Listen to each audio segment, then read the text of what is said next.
नमस्कार विद्यार्थी मित्रांनो.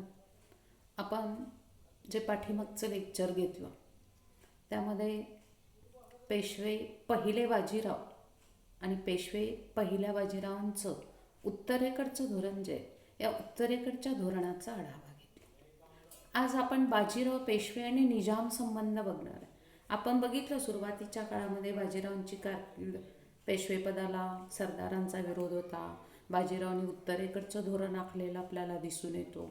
आणि मग दिल्लीचं राजकारण जे होतं, ह्या दिल्लीच्या राजकारणामध्ये जे चढ उतार आहेत हे चढ उतार असलेले आपल्याला दिसतं.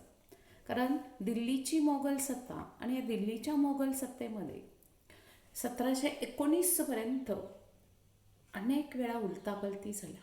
1720मध्ये मोहम्मद शाह बादशाह झाला. हा बहादूर शाहचा नातू होता. त्याचं मूळ नाव होतं रोशन अख्तार.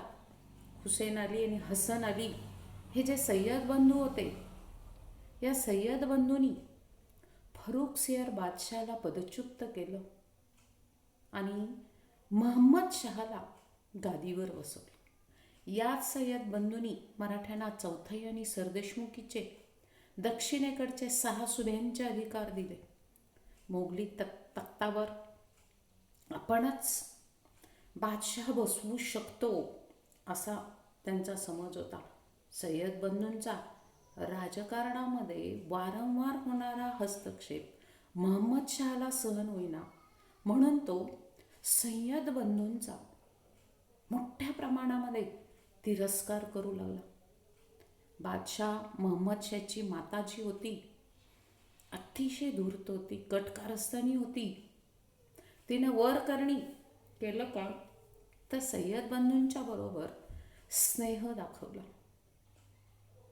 पण आतून त्यांचा जो काटा आहे हा काटा काढण्यासाठी ती प्रयत्नशील होती.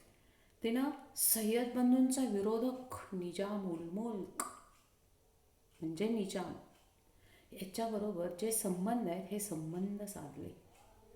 यांच्याबरोबर जे संधान आहे हे संधान तिनं साधलं आणि मोगली दरबार जो होता, या मोगली दरबारामध्ये सय्यद बंधूंच्या विरोधामध्ये एक गट निर्माण झालेला होता.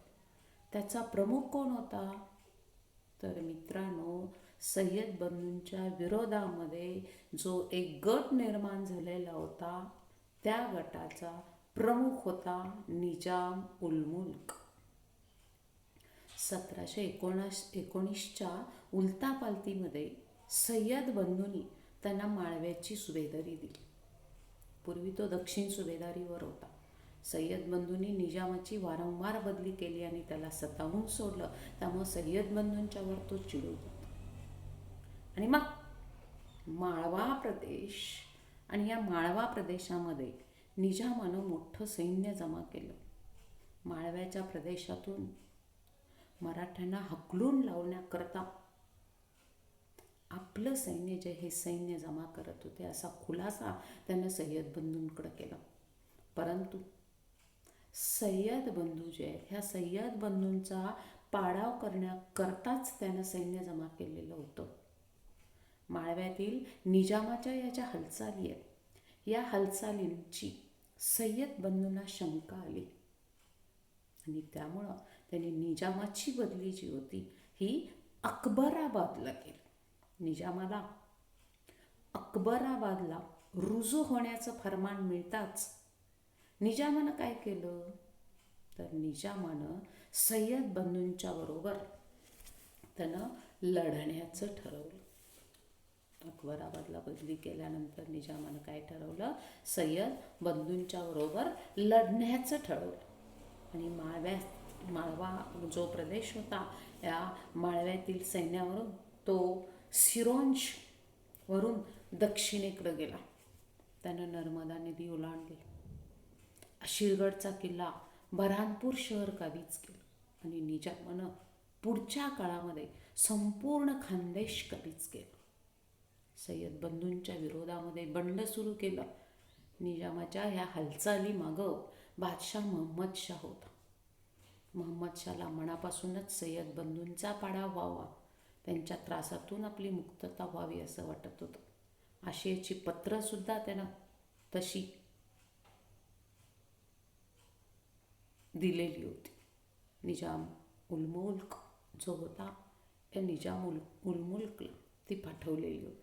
आणि मग सय्यद बंधूंना निजाम जो होता ह्या निजामाच्या खरा उद्देश जो आहे या खऱ्या उद्देशाची पूर्ण कल्पना असल्यामुळं निजामाला जो आवर आहे हा निजामाला आवर घालण्यासाठी सय्यद बंधूंनी दिलावर अली खान जो होता या दिलावर अली खानाला दक्षिणेमध्ये पाठवलं आणि दक्षिणेतून आलम अली याला निजामावर तुटून पडायला सांगितलं. उत्तर आणि दक्षिण बाजू आणि उत्तर आणि दक्षिण बाजूकडून मध्येच निजामाला कात्रीत पकडायचं, त्याचा पाडाव करायचा, असं धोरण सय्यद बंधूंनी आखलं. निजाम अतिशय धूर्त होता, अतिशय चाणाक्ष होता, शूर होता. त्यानं दिलावर अली खान आणि आलम अली ही दोघंजण जे आहेत ही दोघंजण एकत्र येण्यापूर्वी एकाला गाठलं आणि पराभूत करण्याचं धोरण आखलं. दक्षिणेकडून येणाऱ्या आलम अलीची वाट न पाहता उतावळ्या दिलावर अली खानानं 19 जून 1720 रोजी निजामावर हल्ला चढवला. हीच मित्रांनो इतिहास प्रसिद्ध खांडव्याची लढाई म्हटलं जाते. खांडव्याची लढाई होती. खांडवा इथं ही लढाई झाली. या युद्धामध्ये दिलावर अली खान जो होता हा दिलावर अली खान मारला गेला. निजामाला मोठा विजय मिळाला. याचवेळी आलम अली दक्षिणेकडून सैन्यासह बुरानपूर इथं दाखल झाला आणि खांडव्याच्या विजयामुळं झालं काय तर मित्रांनो खांडव्याच्या विजयामुळं निजामाचा जो आत्मविश्वास होता हा आत्मविश्वास वाढला आणि निजाम उल मुल्क आपल्या सैन्यासह बुऱ्हाणपूरकडं रवाना झाला. आलम अली आणि निजाम या दोघांनीही मराठ्यांची मदत मागितली, पण यावेळी मराठे तटस्थ राहिले. यावेळी पावसाळा सुरू झाला, त्यामुळं युद्धाचा धोका पत्करू नये असा सल्ला आलम अलीकडील ज्येष्ठांनी दिला. मात्र या सल्ल्याकडं दुर्लक्ष करून आलम अलीनं निजाम जो होता या निजामाबरोबर युद्धाचा निर्णय घेतला. दोन्ही सैन्यांची भेट पूर्णा नदीची होती. या पूर्णा नदीचा तीरावर बाळापूर इथं पडली. हीच बाळापूरची लढाई इतिहासामध्ये. त्यांच्यामध्ये घनघोर असं युद्ध झालं. लढाईच्या जी मोठी धूमचक्री झाली. या धूमचक्रीमध्ये आलम अली मारला गेला. आलम अली मारला गेल्यामुळं झालं काय, त्याचं जे सैन्य होतं हे सैन्य पळून गेलं आणि निजामाला मोठा विजय मिळाला. 10 ऑगस्ट 1720ला ही लढाई झाली. आलम अलीचं युद्ध साहित्य मोठ्या प्रमाणात निजामाला मिळालं. तर आलम अलीचे काही सरदार जे होते हे आलम अलीचे काही सरदार निजामाकडे आले. म्हणजे ही जी बाळापूरची लढाई झाली ही बाळापूरची लढाई म्हणजे एका अर्थानं सय्यद बंधू जे होते या सय्यद बंधूंच्या नाशाची सुरुवात होती. तर दक्षिणेमध्ये निजामी सत्ता आणि निजामी सत्तेची मुहूर्तमेढ असलेली दिसते. खांडवा आणि बाळापूरच्या लढाईतील विजय आणि या विजयानं निजामाचा दक्षिणेमध्ये उदय झाला. निजामाच्या उदयानं दक्षिणेतील राजकारण जे होतं ह्या दक्षिणेतील राजकारणाला नवी कलाटणी मिळाली. त्या त्याचा मराठा राजकारणावर पण परिणाम झाला. त्यामुळं मराठ्यांना निजाम जो होता ह्या निजामाची जी दखल आहे ही दखल घ्यावी लागली. कारण दिलावर अली खान आणि आलम अली खान यांचा पराभव झाला. यांचा पराभव म्हणजेच काय होतं? यांचा पराभव म्हणजेच सय्यद बंधूंच्या वर्चस्वाला लागलेली घरघर होती. या दोघांचा पराभव म्हणजेच सय्यद बंधूंच्या वर्चस्वाला लागलेली घरघर होती. मोगली दरबारातील महम्मद शाह बादशाहसह मित्रांनो अनेक सरदार जे होते हे अनेक सरदार सय्यद बंधूंचा काटा काढण्यासाठी टपलेले होते. संधीचीच वाट बघत होते. बादशाहनं वर करणी निजामाचा पराभव जो आहे हा पराभव करण्यासाठी हुसेन अलीसह दक्षिणेमध्ये जावं आणि हुसेन अलीनं दिल्लीच्या बंदोबस्तासाठी राहावं अशी योजना आखली आणि त्यामुळं बादशहाबरोबर हुसेन अलीस दक्षिणेत जाणं भाग पडलं. बादशाह हुसेन अलीसह निघाला. सय्यद बंधूंची ताटातूट झाली. बादशाह आणि हुसेन अली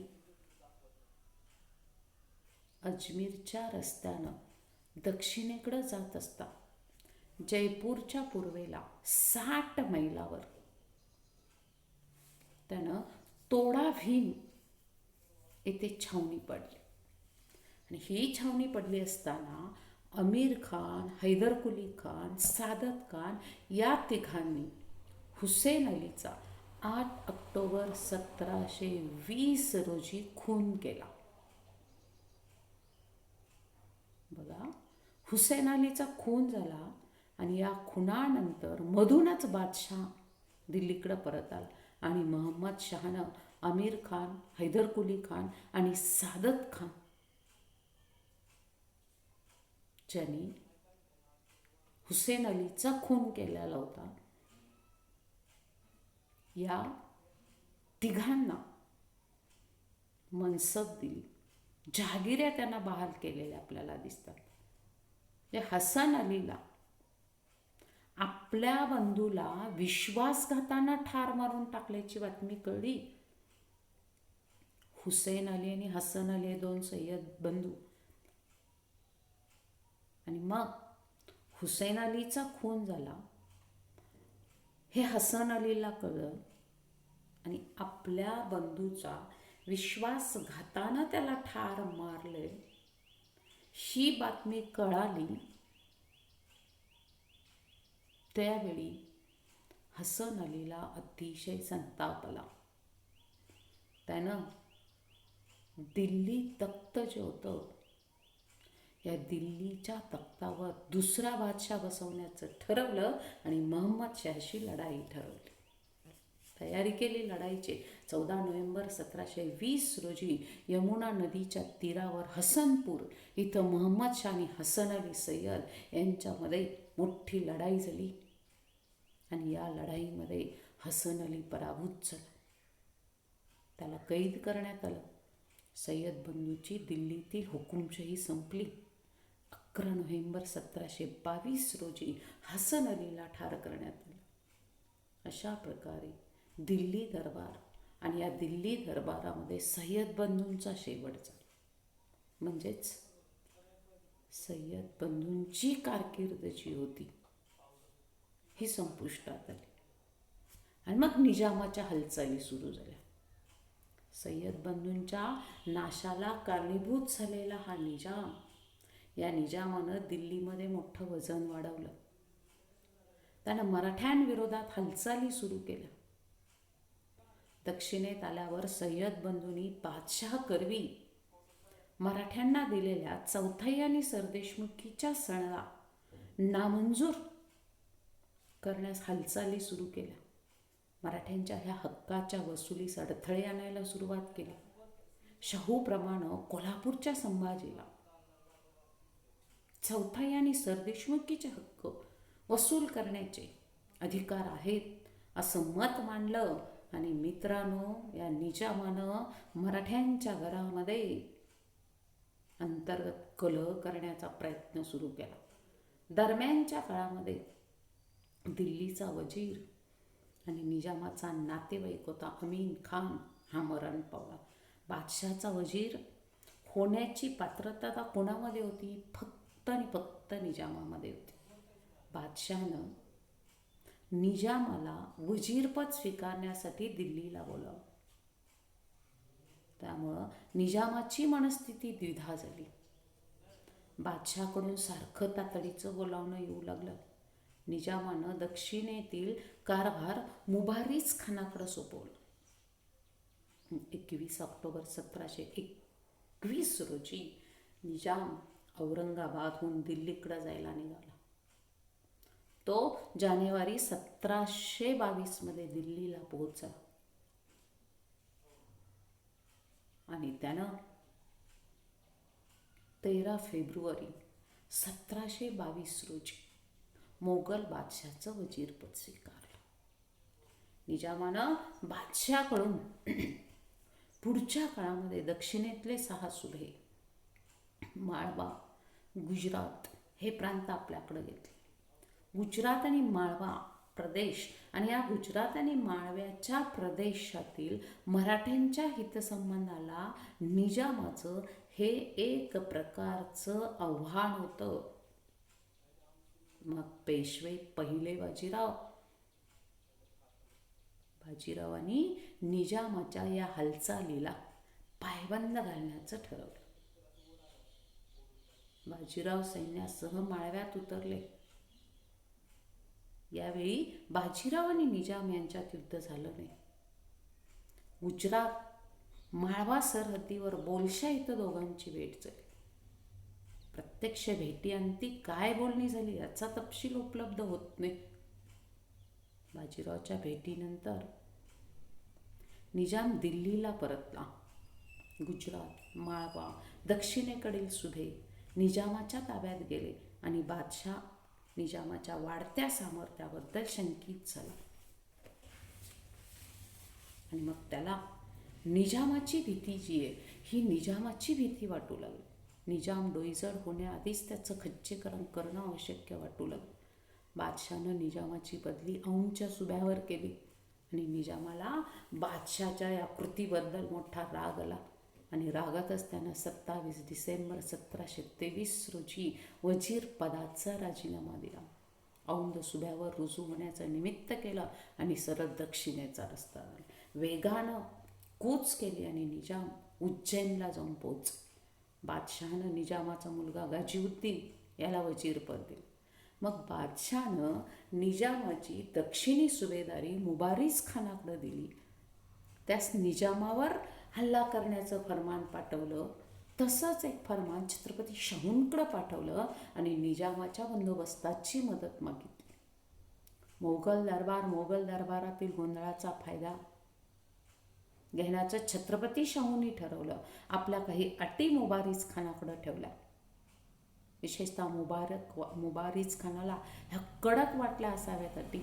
निजामाच्या बंदोबस्तासाठी बाजीराव मग साताराहून निघाले आणि उत्तर खानदेशातील मराठा फौज बाजीरावांना येऊन मिळाली. नर्मदा नदी ओलांडली. बाजीराव सिहोर इथं दाखल झाले. यावेळी मुबारिज खानाची अवस्था बिकट झालेली होती. निजामबरोबर हातमिळवणी करून मराठ्यांचा पाडाव करावा की बादशाही हुकूम मानून निजामाबरोबर लढावं हे त्यांना कळेल. इकडे निजामालाही एकाच वेळी 2 शत्रूबरोबर लढणं अशक्य होतं आणि म्हणून त्यानं बाजीरावांबरोबर बोलणी सुरू केली. धारजवळ नालछा इथं 18 मे 1724 रोजी निजाम आणि बाजीराव यांची भेट झाली. औपचारिक मैत्रीचं बोलणं झालं आणि इकडं मुबारिज खानानं निजामाशी लढण्याचं ठरवलं आणि शाहूंची मदत जी ही मदत घेण्याचा प्रयत्न केला. निजाम आणि मुबारिज खान या मोगली सरदारांच्या युद्धात विजय कोणाचा होणार याचा मात्र अंदाज बांधता येत नव्हता. त्यामुळे शाहूंनी 29 जुलै 1724 आपल्या सरदारांना, सैनिकांना तटस्थ राहण्याचं कळवलं. परंतु बाजीरावांनी मिळालेल्या संधीचा फायदा घेऊन पुढं जाण्याचं ठरवलं आणि बुऱ्हाणपूरचा सगळा प्रदेश बाजीरावांनी कब्जात आणला. निजामानं वेगानं कूच करून औरंगाबाद घेतलं. तिथं मुबारज खानाची युद्धसामुग्री निजामाच्या हातामध्ये पडली आणि मुबारीज खानाला दिल्लीहून बादशाही मदत येण्यापूर्वीच औरंगाबादच्या पूर्वेला 50 मैलावर असताना पूर्णा नदी आणि या पूर्णा नदीच्या काठावर असलेलं साखरखेडा इथं गाठलं. 30 सप्टेंबर 1724 रोजी घनघोर लढाई झाली. मुबारीज खान आणि त्याची 2 मुलं मारली गेली. मुबारीज खानाचा खजिना, हत्ती, घोडे, युद्धसाहित्य निजामाला मिळालं. निजामाला मोठा विजय मिळाला. साखरखेड्याचं नाव बदललं आणि फत्तेखडी असं ठेवलं. फत्तेकडे या युद्धामध्ये बाजीराव 8,000 सैन्यासह उपस्थित होता. छत्रपती शाहूंच्या मराठा सैन्यानं या युद्धामध्ये नेमकी कुठली भूमिका घेतली हे स्पष्ट होत नाही. दक्षिणेचा सुभेदार असणारा मुबारीज खानापेक्षा निजाम बरा, म्हणून बाजीरावची त्यांना सहानुभूती होती. फत्तेकडीच्या विजयानंतर निजामानं बाजीरावांची भेट घेतली, त्याचा मोठा सन्मान केला.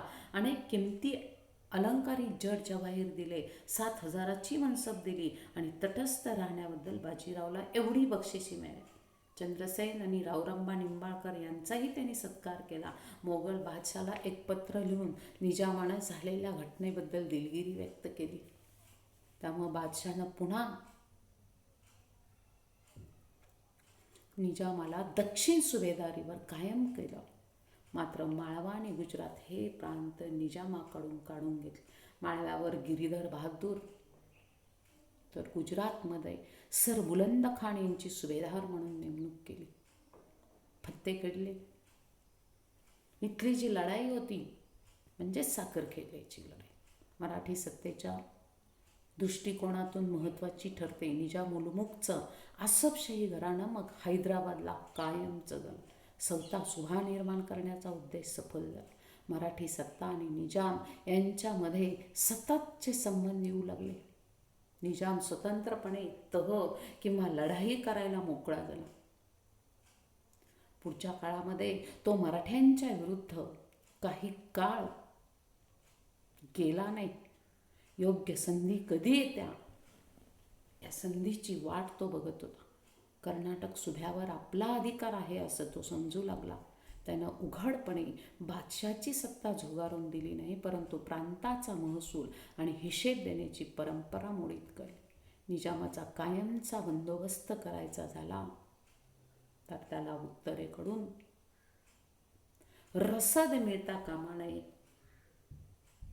यासाठी माळवा आणि गुजरात मध्ये मराठ्यांनी आपली सत्ता ही सत्ता निर्माण केली पाहिजे हे पहिल्या बाजीराव पेशव्यांनी ओळखलं. परंतु त्याआधी थोडं कर्नाटकातल्या घडामोडीकडे लक्ष देणंही गरजेचं असलेलं आपल्याला दिसून येतं किंवा बाजीरावला तिकडं लक्ष देणं गरजेचं वाटलं. तरीही बाजीरावनी या प्रकरणामध्ये किंवा निजामाबरोबर सुरुवातीला तटस्थ राहून त्याची सहानुभूती जी ही मिळवलेली आपल्याला दिसून येते. मग निजामाचा बंदोबस्त करायचा झाला तर त्याला उत्तरेकडं रसद मिळता कामा नये. माळव्यामध्ये आणि गुजरातमध्ये आपण आपली सत्ता निर्माण केली पाहिजे असं वाटू लागलं. आणि त्याच्यानंतर मग पुढचं जे निजाम आणि बाजीराव संबंध आहेत हे आपण पुढच्या लेक्चरमध्ये मित्रांनो घेऊया. धन्यवाद.